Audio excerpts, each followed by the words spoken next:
quand on visite des lieux, il y a toujours une part de rumeur. Mais je préfère bien sûr tout ce qui est basé sur la certitude. C'est pour ça que j'énumère pas trop l'histoire du lieu et je reste toujours bref, car j'ai toujours peur que ce soit une histoire fictive. Mais cette fois-ci, cette histoire est encore plus grave de ce que j'ai pu entendre.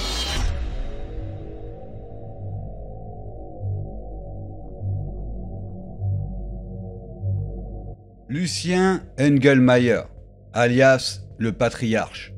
Pour certaines personnes, ce nom et ce prénom et ce pseudonyme ne vous diront rien du tout. Et pourtant, cet individu a profité de toxicomanes en difficulté avec certaines addictions pour en tirer profit. Tortionnaire, violeur, meurtrier psychologique. Aujourd'hui, je vous dresse le portrait de cet individu.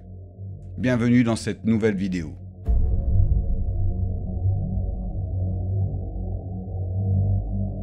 Ce qui m'a poussé à aller dans le retranchement de cette histoire, ce sont tous ces témoignages que j'ai reçus justement après cette vidéo.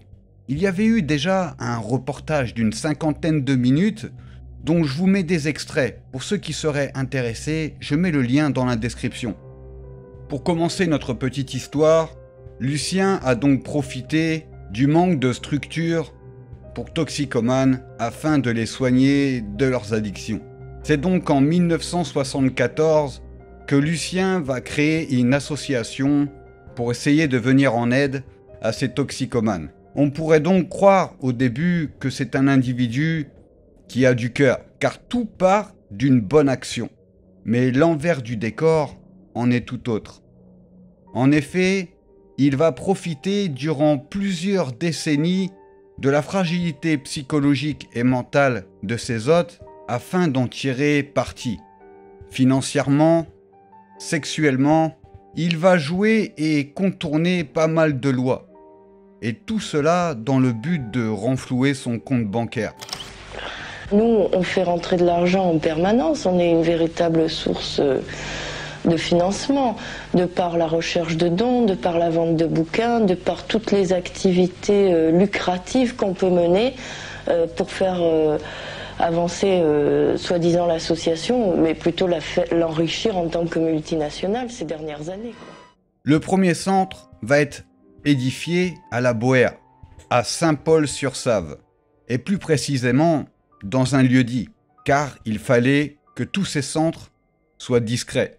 Il faut savoir que toutes les structures étaient choisies de manière stratégique. Au début, les centres vont accueillir une dizaine de personnes, et plus les années avancèrent, et ce sont plus de 300 centres qui vont ouvrir leurs portes auprès de plusieurs dizaines de pays. Pour vous dire à quel point l'escroquerie était très bien montée. Rien qu'en France, les ventes de livres et de revues rapportent en liquide jusqu'à 40 millions de francs par an. C'est avec l'argent amassé par les toxicomanes que le patriarche bâtit son empire.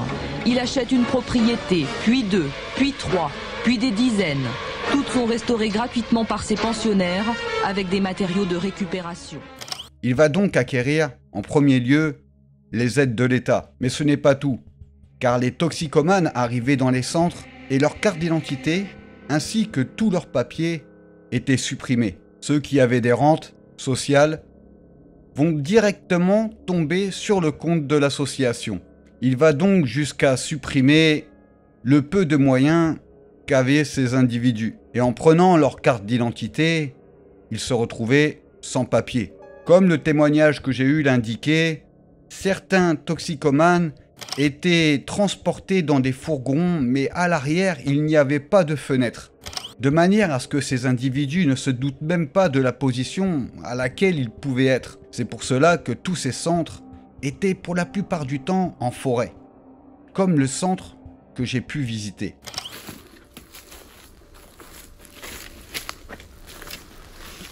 On va arriver sur le premier bâtiment. Voilà, il va y avoir des bruits comme ça pendant tout le long de la vidéo, je crois. Lucien Engelmayer, 78 ans, fondateur de la secte du Patriarche. Il y a 1 an et demi, le gourou a été destitué par ses plus proches lieutenants. Depuis, il se tait, Nous l'avons retrouvé en Espagne, où pour la première fois, il s'exprime. Il y a eu comme ça plus de 300 centres qui ont été mis à disposition, comme je l'ai dit. 300 centres qui recevaient entre 10 et 20 individus. À tout cela, vous ajoutez les aides de l'État, vous ajoutez aussi toutes les rentes de tous ces patients qui se sont fait sucrer leur rib. Surtout en vous faisant passer pour une tutelle associative qui vient en aide pour des toxicomanes. Là où c'est vraiment le plus grave, c'est qu'ils étaient condamnés à travailler pour le patriarche. Comment Lucien Angelmayer parvient-il à garder ses pensionnaires, à les faire travailler sans rien leur donner en échange? Tout simplement parce qu'il connaît leurs faiblesses et en profite. Leur journée était basée là-dessus, leur rendement. Et c'est pendant plus de 20 ans que cette vaste escroquerie va continuer. Il y a eu aussi énormément d'abus sexuels, comme le témoigne cette jeune femme. Parler à se vanter sur ses exploits avec les jeunes filles. Il m'a dit, mais avec toi c'est pas pareil, il faudra que je prenne mon temps. Et quand même, il m'a touché, il m'a déshabillé. Et ce soir-là, il a essayé de me violer.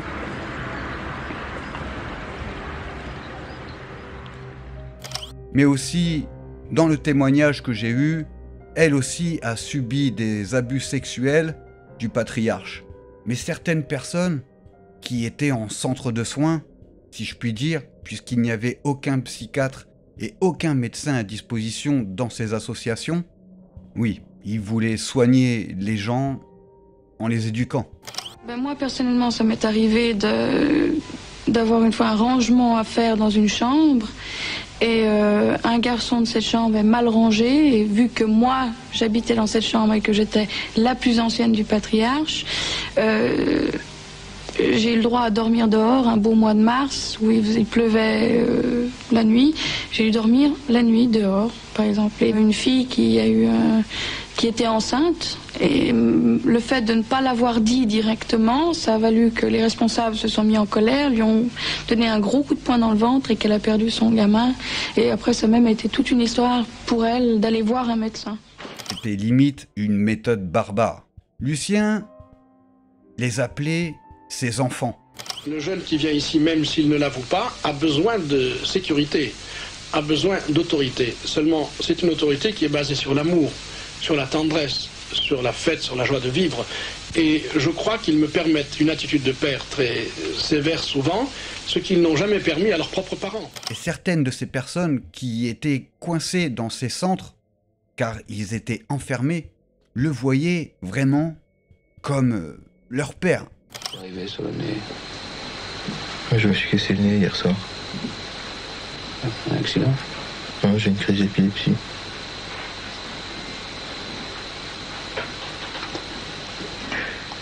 Et la vie en communauté, tu penses que ça va t'aider à t'en sortir? Non, je pense que si quelqu'un qui peut m'en sortir, c'est le patriarche.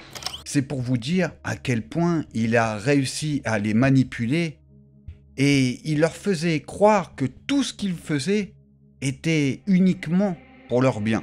Les personnes donc qu'il essayait d'aider à sa façon, pour la plupart des témoignages que j'ai eus, ont réussi à sortir de leur addiction.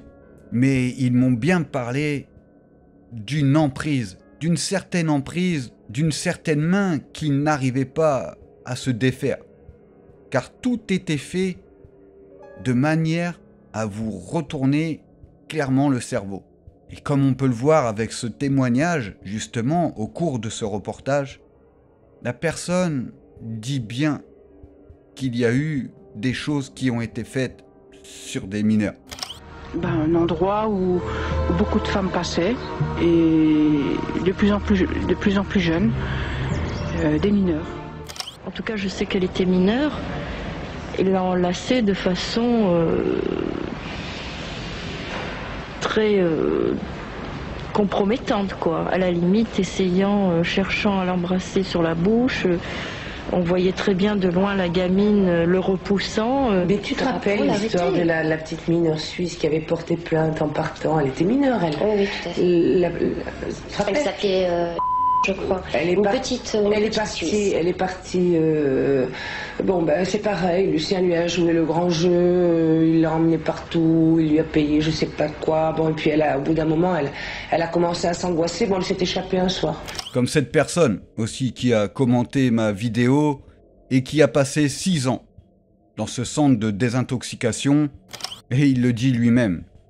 Il ne s'en prenait pas forcément que aux femmes, mais aussi à des mineurs. Et en 1999, après sa fuite au Belize, il va avoir une grande enquête d'ouverte. Et effectivement, il y aurait eu aussi des abus sur mineurs. Et j'ai eu comme ça plusieurs dizaines de commentaires, si je puis dire, sur des personnes qui auraient été dans ces centres. Et pour le moins que l'on puisse dire, c'est qu'ils n'avaient pas la vie rose. Là, il a commencé à m'insulter, salope, pute, j'ai le droit de mort sur toi, si je te tue, il y a tous les gens qui sont autour, personne ne bougera, enfin bon, j'ai tous les droits sur toi, je me suis pris des claques, etc. Toutes ces personnes vous diront que ce n'était pas la meilleure des façons pour pouvoir soigner une addiction, mais elles resteront claires et emploieront le mot traumatisant. C'est plus de 20 ans, 30 ans après, que j'ai réveillé, si je puis dire, le démon qui hantait ces gens. Et en cliquant sur ma vidéo, j'ai essayé d'expliquer au mieux. Lucien pénétrait dans les chambres des filles qui étaient dans ces centres et leur demandait des faveurs sexuelles. D'après ce que j'ai compris, Lucien forçait un petit peu. Et à force, les femmes qui étaient dans ces centres de soins se donnaient cœurs et âmes. Je me suis dit, j'ai baissé les bras finalement. C'était vraiment parce que ça me coûtait plus pendant 1 heure de lui dire, écoute, non Lucien, tu me fais chier, j'ai pas envie, je t'ai déjà dit, j'ai plus du tout eu la force de caractère. Et je me suis dit qu'il y aille le vieux bougre, si ça lui fait du bien, j'en serais débarrassée quoi finalement. Car elle se sentait oppressée, elle se sentait comme si elle n'avait pas le choix de faire cette faveur sexuelle. Sans ça, elle n'aurait pas eu d'autres faveurs venant du centre. Vous l'aurez compris, c'était que des histoires de chantage. Il y a aussi le fait que certaines structures étaient camouflées. Par exemple, Lucien faisait passer, admettons, un centre comme une ferme, et quand les toxicomanes arrivaient sur place, la ferme avait 2 poules et une vache. Tout était camouflé de manière à être en règle avec la société et demander toujours plus de rentabilité. Son arnaque a été bien ficelée, ainsi que ses manipulations, ses escroqueries, son travail forcé, ses viols. Il va profiter de ce petit manège pendant plus de 20 ans. En 1995, tous les centres de toxicomanes que Lucien Engelmayer avait mis à disposition vont être démantelés. Car en effet, il est stipulé que toutes ces structures sont du domaine d'une secte. Le patriarche soit classé comme une secte dans un rapport parlementaire et que l'État suspende des financements. Mais pendant 22 ans, l'État a subventionné patriarche, a subventionné donc une secte et a versé plus de 100 millions de francs au total. C'est alors que, quelques années plus tard, en 1998, Lucien prend la décision de partir en fuite au Belize, afin de ne pas comparaître au tribunal. Le fait d'être au Belize, il savait pertinemment qu'il allait pouvoir s'écouler des jours heureux. C'est alors qu'en 2007, il va décéder d'une pneumonie. Et ce sera la fin de Lucien Engelmayer, alias le patriarche. J'espère que cette vidéo t'aura plu. J'ai essayé d'apporter le maximum de précision possible, car certaines personnes me disaient que cette histoire était totalement fictive, suite aux explorations que j'ai faites, qui d'ailleurs, je t'invite à aller voir si tu le désires. On se dit à dans une prochaine vidéo. Bisous.